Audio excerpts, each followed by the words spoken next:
There is a moment that comes to almost every human being, usually somewhere in the second half of life, when they sit alone in a quiet room and ask themselves a question they spent decades avoiding. The question is simple. Why did I not get what I wanted? Why did the years pass? Why did the effort get spent? Why did the sweat soak through so many shirts? And yet the result I dreamed of as a young person never quite arrived. Most people who ask this question assume the answer has something to do with luck or timing or the unfairness of the world or the advantages that other people had and they did not have. They rarely consider that the answer might be something they could have learned in an afternoon, decades earlier, if only someone had sat them down and told them the truth. Tonight, I want to be that person for you. I want to give you, in the next hour, what most people only discover in the last decade of their life, when it is too late to use it for anything except regret. Let me start with a story that is not really about one person, but about millions of people wearing different faces. Picture a young man or woman, 22 years old, full of energy, convinced that the world is theirs for the taking. They have talent, they have enthusiasm, they have a good education, or at least a good mind. They go out into the world and they work hard. They work very hard. They stay late at the office. They take on extra projects. They read books about getting ahead. And yet 20 years later, they find themselves in roughly the same position as everyone else around them who worked half as hard. They are confused. They are bitter. They begin to suspect that hard work is a lie sold to the naive, and that the real world runs on connections, luck, and circumstances beyond their control. Here is the truth that this person is missing, and it is the truth I want to plant in your mind tonight so firmly that you cannot shake it loose. Effort without direction is not a virtue, it is a tragedy. A person who works 80 hours a week with no clear target is not more disciplined than the person who works 40 hours a week toward a sharply defined goal. They are simply busier. Busyness is not the same thing as progress, and activity is not the same thing as achievement. The world is full of exhausted people who have nothing to show for their exhaustion, and the reason is almost always the same. They never decided with total clarity what it was they were actually trying to build. This is the first law, and it is the foundation on which everything else rests. You must know in specific and concrete terms what you want, not a vague wish, not a general feeling that you would like to be successful or rich or respected. A definite, written, describable target. Most people never do this. They drift through their working lives the way a small boat drifts on a large lake, pushed by whatever wind happens to be blowing that week. They take the job that was offered rather than the job they wanted. They accept the path that was easiest to enter rather than the path that led where they actually wanted to go. And then years later, they wonder why they ended up somewhere they never intended to be. Of course, they ended up there. A ship with no destination cannot be blown off course because it never had a course to begin with. I want you to notice something about the people you admire most, the ones who built something real, whether it was a business, a body of work, a family, a reputation, or a craft they mastered. Every single one of them, if you ask them, can tell you with startling precision what they were aiming at, often years before they achieved it. They did not stumble into their achievement by accident. They named it. They wrote it down, or at least they held it in their mind with such clarity that it might as well have been written down because it never left them. This clarity acts like a magnet. It does not merely point you toward opportunities. It changes the way you notice the world. Once you know exactly what you are looking for, you begin to see doors that were always there but invisible to you before. The way a person who has just bought a certain make of car suddenly notices that same car everywhere on the road. The car was always there. Your attention simply was not tuned to see it. So the first and most urgent piece of work you can do starting tonight is to stop being vague with yourself. Sit down, alone, without distraction, and write out exactly what you want. Not what your parents wanted for you. Not what your industry expects of someone your age. Not the safe, sensible, socially acceptable version of ambition.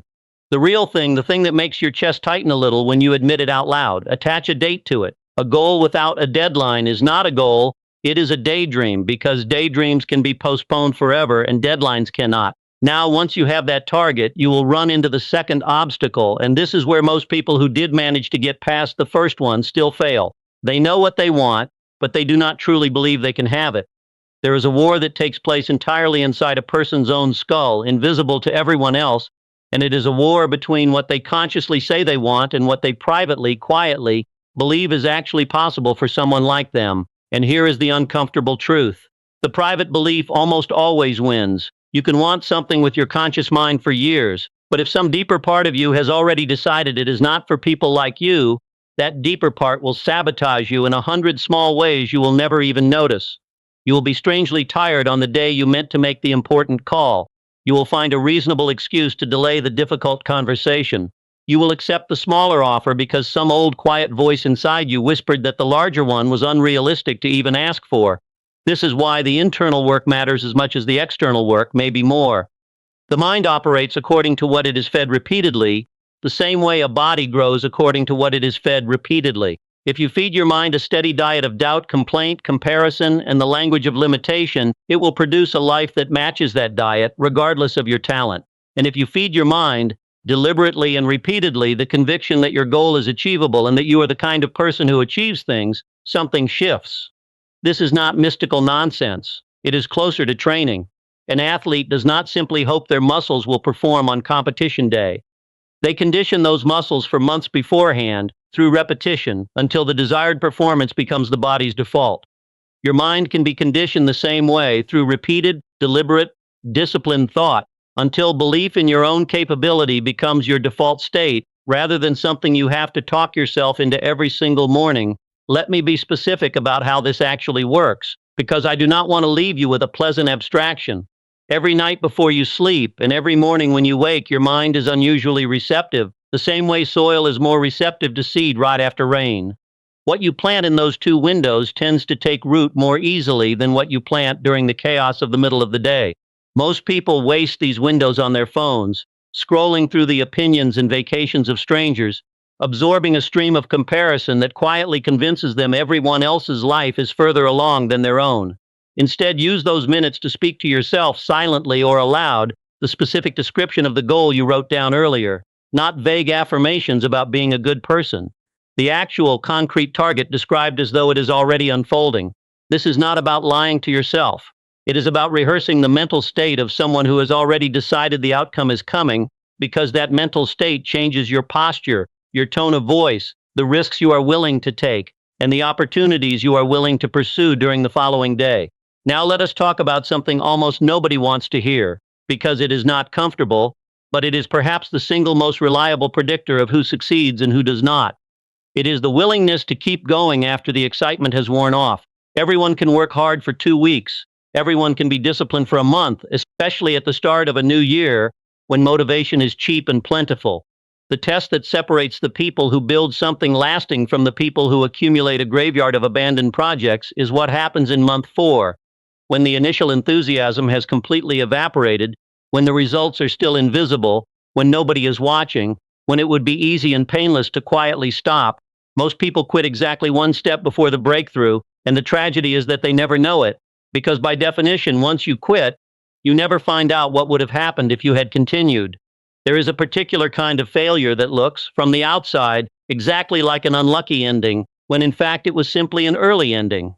The difference between the person who eventually succeeds and the person who does not is very often not talent, and it is very often not luck. It is that the first person developed the capacity to keep showing up during the long, boring, unrewarded middle section of any worthwhile pursuit, the section where there is no applause, no evidence of progress, and no guarantee of an ending at all. This capacity is not a personality trait you either have or lack. It is closer to a muscle, and like any muscle, it strengthens through repeated deliberate use, particularly in small things, so that it is available to you when the large things demand it. Here is a practical way to build that muscle. Choose something small, almost trivial, and commit to it daily regardless of mood, regardless of convenience, for a period long enough that quitting becomes psychologically expensive.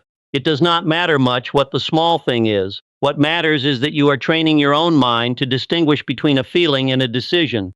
Most people treat their feelings as though they were commands. They feel tired, so they skip. They feel unmotivated, so they postpone. Over years, this trains the mind to believe that feelings govern behavior, and once that belief is fully installed, no goal is safe, because every difficult goal will eventually require you to act in a way that contradicts how you feel in the moment. The people who accomplish difficult things have simply practiced thousands of times, in small and unglamorous ways, the act of doing the thing regardless of the feeling. By the time the real test arrives, the real test where an entire career or dream is on the line, it is no longer a heroic act of willpower. It is simply what they do because it is what they have always done. I want to address something else now, something that is rarely discussed honestly, and that is the role other people play in what you become.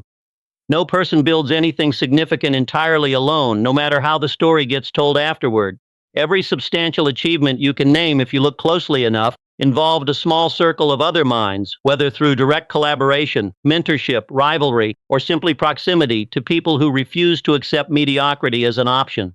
This matters more than most people admit because the human mind is remarkably porous. You absorb without realizing it the standards, the vocabulary, the ambitions, and the excuses of the people you spend the most time around.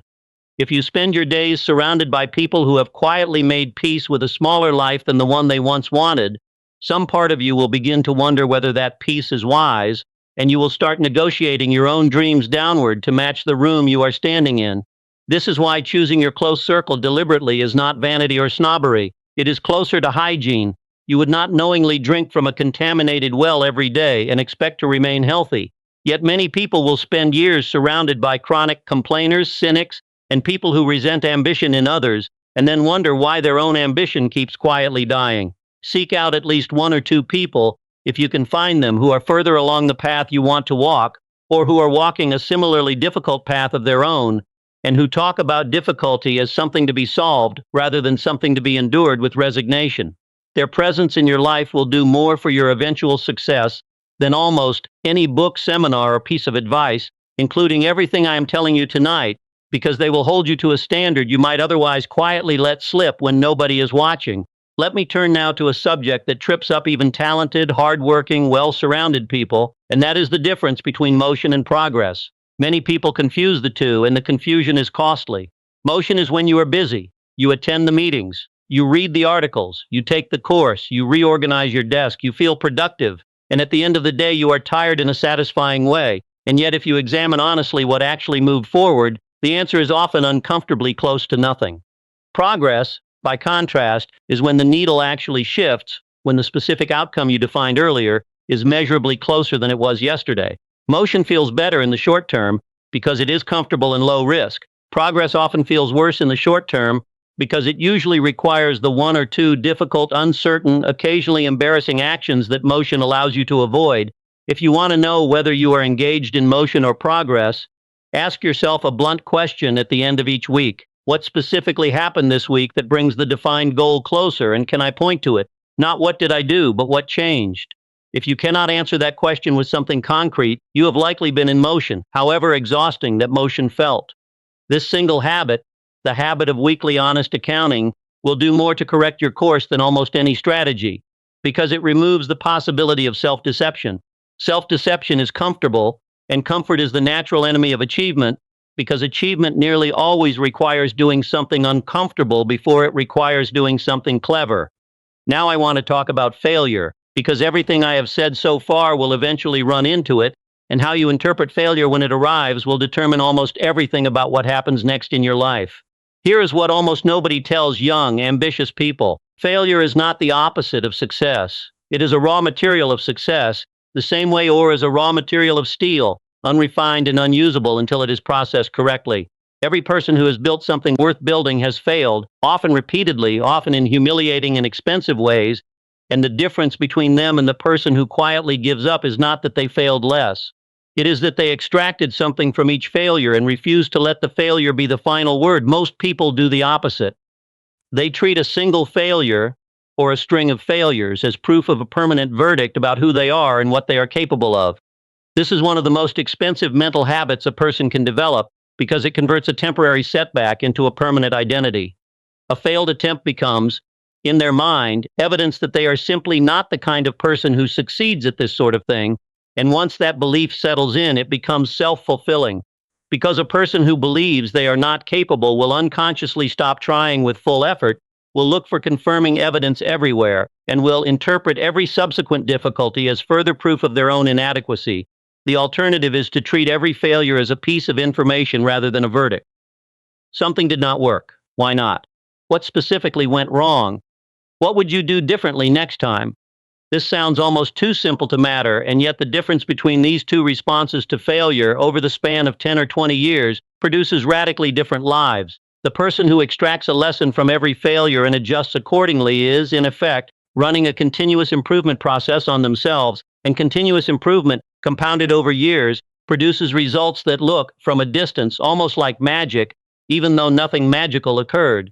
It was simply persistence combined with the willingness to actually learn from what did not work, rather than repeating the same mistake with slightly more emotional intensity each time. There is a particular kind of courage required here that is different from the courage most people imagine when they think of bravery. It is not the dramatic courage of a single decisive moment. It is the quieter, less glamorous courage of continuing to try after you have been publicly wrong, after people have seen you fail, after you have had to explain to others why the thing you were confident about did not work out. This kind of courage is rarely celebrated because it does not make for an exciting story in the moment. It only becomes an exciting story years later once the eventual success arrives and people look back and call it perseverance. In the moment while it is happening, it usually just looks like stubbornness, and the person doing it usually has serious private doubts about whether they are being admirably persistent or simply foolish. The only way to find out which one it was is to keep going and see what happens, which is precisely why so many people stop, because uncertainty is uncomfortable and stopping ends the uncertainty immediately, even though it also ends any chance of the outcome they originally wanted. Before I move forward, I want to pause on something that quietly determines whether all of this internal work ever survives contact with the real world, and that is the ability to make a decision and let it stay made. Watch closely the people around you who never seem to advance year after year, despite genuine intelligence and genuine effort, and you will often find the same pattern underneath their stagnation. They are chronic reconsiderers. They decide to leave the job, and then they decide to stay a little longer. They decide to start the venture, and then they decide to wait for a better time. They decide to have the difficult conversation, and then they decide it can wait until next week, and next week becomes next month, and next month becomes a year, and the decision that was never actually finished quietly rots into permanent indecision, disguised as patience. There is a peculiar kind of exhaustion that comes not from making decisions, but from refusing to finish them.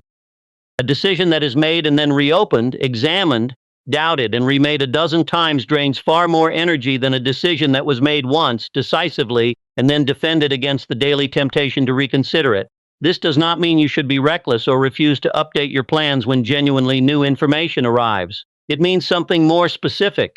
Most reconsideration is not driven by new information at all. It is driven by fear wearing the costume of prudence. It arrives at 11 at night, or in the quiet moment just before a difficult call, whispering that perhaps you should wait, perhaps you should gather more information, perhaps the timing is not quite right yet, when the real and unspoken truth is simply that the decision has become uncomfortable to carry, and reopening it, even without resolving it, offers a temporary and false relief. The people who move quickly through life are rarely the ones with the most information.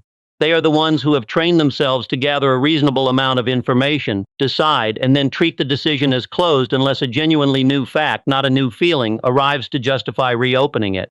This is a skill, not a personality trait, and like every skill in this speech, it strengthens through deliberate practice in small matters before it becomes available to you in large ones. Practice deciding quickly and irreversibly on small, low-stakes questions in your daily life, the restaurant, the errand, the minor purchase, purely for the sake of training the muscle, and you will find that the same muscle becomes available to you when the question is no longer small. Now consider the particular kind of thinking that separates people who solve problems from people who merely suffer through them. There is a habit of mind, cultivable by anyone willing to practice it, that treats every obstacle as a puzzle containing its own solution rather than as a wall containing nothing but frustration. Two people can face the identical setback, the same lost client, the same rejected proposal, the same broken plan, and one of them will spend their energy on the emotional experience of having been wronged by circumstance, while the other will spend that same energy asking a single, quiet, productive question. Given exactly where I am standing right now, what is the next available move? This question does not deny that the setback is real or that it hurts. It simply refuses to let the hurt be the final destination of your thinking. This kind of disciplined, solution-oriented thought is not a gift some people are born with while others are not. It is closer to a trained reflex, and it can be trained the same way any reflex is trained, through deliberate repetition under real conditions.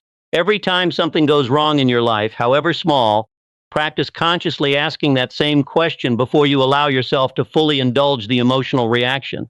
not to suppress the emotion because suppressed emotion tends to resurface in worse forms later, but to place a habit of useful thought immediately alongside the emotion so that the two develop together rather than the emotion alone being left to run unchallenged through your mind for hours or days. There is also a quieter form of intelligence that becomes available to people only after they have done a great deal of this disciplined thinking over a long period. And it is difficult to describe without sounding mystical, though I do not intend it that way. People who have spent years wrestling seriously and honestly with a particular field of work often develop what looks from the outside like uncanny intuition. They sense which opportunities are worth pursuing before they can fully articulate why. They feel a warning about a person or a deal before any concrete evidence of a problem has surfaced. This is not magic, and it is not some special sense reserved for the fortunate. It is the accumulated residue of thousands of hours of pattern recognition, operating below the level of conscious thought, surfacing as a feeling rather than as a fully reasoned argument. The mistake most people make is either dismissing this quiet signal entirely because it does not arrive with a tidy explanation attached, or trusting it blindly without ever having done the years of disciplined thinking that would have made it reliable in the first place. The people who benefit from this quiet intelligence are the ones who have earned it through years of honest engagement with their field and who then treat its signals as worth investigating rather than worth either ignoring or obeying without question.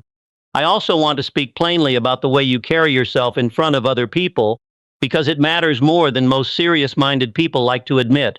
There is a temptation among people who pride themselves on substance over style to treat presentation, warmth, and likability as shallow concerns beneath their attention. This is a costly mistake. The world does not reward the best idea. It rewards the best idea that was communicated clearly enough and delivered by someone trusted enough to actually be adopted. A brilliant proposal delivered with a resentful tone, a defensive posture, or a manner that makes people uncomfortable will lose nearly every time to a merely good proposal delivered by someone people enjoy being around and trust. This is not a flaw in how the world works. It is simply a recognition of the fact that people do business, in the broadest sense of that phrase, with people, not with ideas floating in the abstract. Cultivating this is not about becoming false or performing a personality that is not your own. It is about the much simpler and more available discipline of genuine attentiveness. Most people in most conversations are only partially listening, already composing their reply while the other person is still speaking. The person who instead listens completely, who asks a real follow-up question rather than pivoting back to themselves, who remembers a small detail mentioned weeks earlier and brings it up again, builds a kind of trust and warmth that costs nothing but attention and yet is rarer than almost any other quality in professional life. This single habit, full and genuine attentiveness to other people, will open doors that talent alone will never open, because people remember far more vividly than they remember your credentials how you made them feel in the room. I want to say one more thing about controlling the direction of your own mind, because it underlies every other principle in this speech. Attention is the one resource you spend every single waking minute of your life, and unlike money, most people never learn to budget it deliberately. Every time you allow your attention to be captured by something that does not serve the target you defined earlier, whether it is a notification, a comparison, a resentment, or an old grievance replayed for the 100th time, you are spending the only truly finite resource you possess on something that produces no return. Over the span of a single day, this seems trivial. Over the span of years, it is the difference between the life you said you wanted and the life you actually got, because the years are, in the end, nothing more than a very long sequence of individual minutes, and where those minutes went is where your life went, regardless of what you intended. The discipline of controlling attention is not about becoming a machine incapable of rest or leisure. Genuine rest, deliberately chosen, restores the very energy you need for focused effort, and pretending otherwise leads to burnout rather than achievement. The distinction is between rest that is chosen and rest that is merely attention leaking away unnoticed. An hour spent deliberately relaxing, fully present in that relaxation, restores you. An hour spent half distracted by a screen, not quite resting and not quite working, drains you while giving the false impression of having rested. Learn to notice the difference, because most people, without realizing it, spend far more hours than they think in that draining middle state, neither working toward anything nor genuinely recovering from anything, and wonder afterward why they feel simultaneously exhausted and unaccomplished. I want to shift now to something more practical, and that is the question of how you actually spend your limited hours. because time is the one resource that cannot be recovered once spent, and yet most people budget it with far less care than they budget their money. Consider how strange it is that a person will agonize over a purchase of a few $100s, comparing prices, reading reviews, sleeping on the decision, and yet will hand over an entire evening or an entire weekend to an activity that contributes nothing to anything they claim to want without a second thought. The evening is gone forever. It cannot be refunded, exchanged, or recovered. And yet, because time does not arrive with a visible price tag the way money does, people spend it as though the supply were unlimited. Here is a practice that will change more about your trajectory than almost anything else I can offer you tonight. At the start of each day, before you allow the day's noise to arrive, ask yourself which 2 or 3 actions, if completed, would make the rest of the day's activities comparatively unimportant. Not the easiest tasks, not the most urgent seeming ones, because urgency is often a trick played on you by other people's priorities rather than your own. The tasks that actually move the specific target you defined at the beginning of this speech. Do those first while your discipline and mental energy are at their highest point of the day, before meetings, requests, and other people's emergencies have had the chance to consume your attention. Most people do the opposite. They spend their freshest hours reacting to whatever arrived first in their inbox, and by the time they finally turn to the work that actually matters to their own life, they are depleted, and the important work receives only the tired leftovers of a day that has already been spent on everyone else's priorities.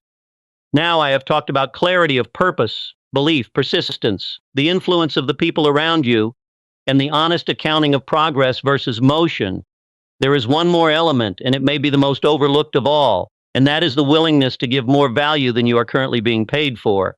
I want to be careful here, because this idea has been twisted by some into an excuse for exploiting people's labor for nothing in return, and that is not what I mean.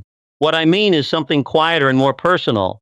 There is a habit among people who eventually rise far above their peers, and it is that they treat their current position, however modest, as a training ground and a proving ground rather than as a cage defined strictly by their job description. They look for the extra problem nobody assigned them to solve. They deliver work with a level of care slightly beyond what was strictly required. They make themselves quietly and without announcement more valuable than their current title would suggest. This is not naive or exploitable behavior, because it is not performed for the benefit of any single employer or any single relationship. It is a discipline you are practicing on yourself, the discipline of doing excellent work as a default setting rather than as a response to external reward. And here is what almost nobody tells you about this practice. The world over time has an uncanny way of noticing and compensating people who consistently deliver more value than they take, even when it takes longer than seems fair, even when a specific employer or client never personally rewards it. The compensation may not come from the exact source you expected. It may come as a reputation that precedes you into rooms you have never entered, as an opportunity that arrives because someone remembered how you handled a small task years earlier, as a level of trust that opens doors closed to people who have only ever done the minimum required to avoid being fired. The habit of doing slightly more than expected, sustained over years, compounds in ways that are invisible in any single week but undeniable across a decade. I want to say something now about fear, because fear is the quiet current running underneath almost every failure to act that I have described tonight. Fear of embarrassment, fear of being wrong in public, fear of investing years into something that does not work out, fear of discovering that you are, after all, ordinary. Nobody escapes this fear entirely, and I am not going to stand here and tell you that the people who accomplish significant things simply do not feel it, because that would be a lie, and you would sense the lie even if you could not name it. The people who accomplish significant things feel the same fear as everyone else. The difference is narrower and more specific than most people assume. It is simply that they have learned to act while the fear is still present, rather than waiting for the fear to disappear before acting, because the fear very often does not disappear until after the action has already been taken and has already produced evidence that the feared outcome either did not happen or was survivable. This is a subtle but critical distinction, because most people are, without realizing it, waiting for a feeling of readiness or confidence that they imagine precedes bold action in other people. They watch someone confidently give a difficult presentation, or confidently start a business, or confidently ask for what they are worth, and they assume that confidence came first and the action followed. In the overwhelming majority of cases, the sequence runs in exactly the opposite direction. The action came first, performed while the fear was still fully present, and the confidence arrived afterward as a byproduct of having survived the action. Confidence is not a precondition for courage, it is frequently a consequence of it. If you wait to feel ready before you act, you may wait for the rest of your life, because readiness, defined as the complete absence of fear, rarely arrives before the deadline that matters. There is one final principle I want to leave with you, and it concerns what happens when two or more minds work together toward a shared aim with genuine harmony rather than mere politeness. Most collaboration in ordinary working life is collaboration in name only. People sit in the same meetings, share the same title on an organizational chart, and call themselves a team, while privately each person is protecting their own territory, withholding their best thinking out of quiet self-interest, and offering only the minimum cooperation required to avoid open conflict. This kind of arrangement produces at best the simple sum of what each person could have done alone, and often produces less than that because energy is lost to friction, mistrust, and the small daily politics of people who are technically on the same side but not truly aligned. Something entirely different happens when two or more people commit to a shared aim with complete honesty and complete goodwill toward one another, each one genuinely invested in the other's success and not merely their own. In that rare condition, something is produced that neither person could have produced alone, and it is not simply addition. Ideas collide and combine in ways that would never have occurred to either mind working in isolation.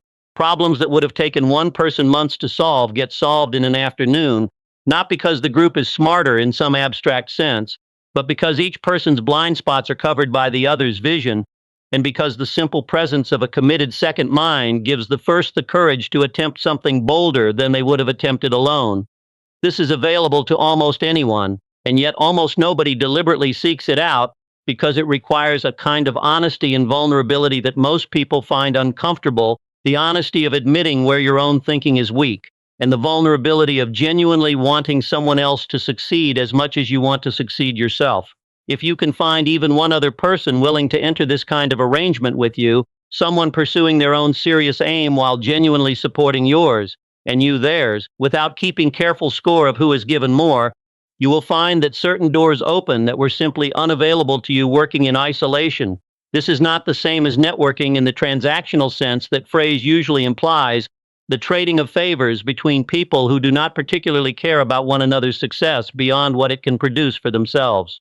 It is something closer to an alliance of genuine goodwill, and it is rare precisely because it requires both people to set aside a certain amount of ego and self-protection that most relationships, even professional ones that call themselves partnerships, never actually set aside. I would also ask you to consider the way you treat people who currently have nothing to offer you, because this reveals more about your character and ultimately shapes more of your future than the way you treat people who clearly can. Reputation travels further and lasts longer than most people realize, and it is built far more by the small, unwitnessed moments. The way you spoke to someone who could do nothing for your career, the patience you showed someone who was struggling to keep up, than by the moments performed in front of an audience whose opinion you were consciously trying to influence. People sense, usually correctly, when kindness is being performed for strategic reasons rather than offered freely, and the difference, even when it cannot be precisely articulated, changes how much they trust you and how far they are willing to go to help you later, often years later, in ways you could not have predicted at the time. None of what I am describing here requires you to become a different person than you already are. It requires you to become a slightly more disciplined, slightly more deliberate version of the person you already are, applying real attention to a handful of specific habits that most people leave entirely to chance. The compounding nature of these habits is what makes them so easy to underestimate and so easy to neglect. On any single day, the difference between a person who practices these principles and a person who does not is almost invisible. Both of them go to work, come home, eat dinner, and go to sleep, and an outside observer watching either day in isolation would struggle to tell which person was building something and which person was merely passing time. It is only across months and years that the gap becomes undeniable, because compounding, whether it is applied to discipline, belief, relationships, or skill, is invisible in the short term and overwhelming in the long term. And this exact invisibility is precisely why so many people abandon the practice before it has had time to show its results, concluding wrongly that it does not work, when in fact it was simply working too slowly for their impatience to tolerate. Let me bring together everything I have said tonight into something you can actually carry out of this room. You need a target so specific that you could describe it to a stranger in one sentence, along with a date attached to it. You need to feed your mind deliberately in the quiet windows of morning and night the conviction that this target is achievable by you specifically, not by people in general, but by you. You need to build the capacity to continue past the point where enthusiasm runs out, and the best way to build that capacity is through small daily commitments kept regardless of mood. You need to choose deliberately who occupies your closest circle, because their standards will quietly become your ceiling or your floor. You need to distinguish honestly every week between motion and actual progress and refuse to let busyness substitute for advancement. You need to treat every failure as raw material rather than as a verdict on your worth, extracting the lesson and discarding the shame. You need to guard your freshest hours for the work that actually matters, rather than surrendering them to whoever shouts loudest first. You need to give more value than you are currently compensated for, as a discipline practiced on yourself rather than as a transaction with any particular employer. And you need to act while the fear is still present, understanding that the confidence you are waiting for is far more likely to arrive after the action than before it. None of this is complicated. I want to be honest with you about that, because there is an entire industry built on convincing people that success requires some secret, some hidden trick, some piece of insider knowledge available only to a fortunate few. It does not. Everything I have told you tonight could be understood by a bright 12-year-old. The difficulty was never in the understanding. The difficulty has always been in the doing, sustained not for a week or a month, but for years quietly without applause, often without any visible evidence that it is working until one day it undeniably has. This is why most people learn this law too late. Not because it was hidden from them, but because it was so simple that they assumed something more complicated must actually be required, and they spent their most energetic years searching for that complicated secret instead of simply doing the plain, unglamorous work in front of them. By the time they finally strip away the search for shortcuts and arrive back at these same simple principles, decades have often already passed, and what remains is not the opportunity to apply the lesson, but only the clarity to finally see, looking backward, exactly where the years went and exactly what would have changed had they known this sooner. You do not have to be one of those people. You are sitting here tonight, and whatever your age, whatever your current circumstances, whatever failures or false starts already sit behind you, the law does not care about your history. It only responds to what you do from this point forward. The target you define tonight, however modest it seems compared to what you once dreamed, is more powerful than the vague, unexamined ambitions most people carry through their entire lives. The small daily discipline you begin tomorrow morning, however unimpressive it looks on any single day, is already more than most people will ever attempt, because most people are still waiting for permission, or confidence, or a better moment that will never arrive on its own. I know that some of what I have said tonight will feel, to a few of you, like things you already knew. That is likely true, and I want to address it directly rather than pretend otherwise. Almost nothing in this speech is a secret. Almost none of it required special access, special education, or special circumstances to discover. That is, in fact, the entire point, and it is the reason the title of this evening calls this a law learned too late rather than a law kept hidden. It was never hidden. It has been written about, spoken about, and demonstrated by example for as long as human beings have kept records of their own achievements. The people who eventually learn it too late are not people who lacked access to the information. They are people who heard it, nodded, agreed that it sounded sensible, and then returned to their lives without converting a single sentence of it into a changed Tuesday afternoon. Knowledge that is only understood and never applied produces exactly the same results as ignorance. And this is the trap that catches intelligent, well-read, well-intentioned people more often than it catches anyone else, because intelligent people are unusually skilled at feeling, as though understanding an idea is the same thing as having acted on it. So, tonight, before the feeling produced by this room fades, before the ordinary noise of tomorrow arrives to compete for your attention, I am asking you to close the gap between hearing this and living it, even if only by one small concrete step. Not a vague intention to think about these things later. One specific action, taken within the next day, that a stranger could observe and confirm actually happened. That single act of conversion from idea to action, however small, is worth more than remembering every word I have said here tonight, because ideas that stay only as ideas eventually evaporate, while ideas that get converted into even one small action tend to demand a second action, and then a third, until the momentum itself becomes the thing carrying you forward. Long after the memory of this particular evening has faded into the background of your life, The room you are sitting in tonight will empty out soon, and everyone in it will return to their ordinary lives, and within a week most of what was said here will have faded into the general fog of things once heard and half remembered. That fading is not a failure of the ideas. It is simply what happens to information that is not immediately converted into action. So I am not going to ask you to remember everything I have said tonight. I am going to ask you to do one specific thing before you sleep. Write down, in a single clear sentence, exactly what you want and attach a date to it. That single sentence, written honestly and specifically, is worth more than every vague ambition you have carried silently for years, because a goal written down begins from that moment forward to quietly organize your attention, your decisions, and your courage around itself, whether you consciously think about it every day or not. The years are going to pass regardless of what you decide tonight. They passed for everyone who ever sat in a room like this one and heard words like these and did nothing afterward. They will pass for you too, whether you act or whether you wait. The only question that actually matters, the only question worth carrying home with you tonight, is what those years are going to be spent building. You now know the law. The difference between the people who learn it in time and the people who learn it too late was never intelligence, and it was never luck. It was simply the willingness to begin tonight while the fear is still present, before the feeling of readiness ever arrives. Begin there. Begin now. Do not wait until it is too late to matter.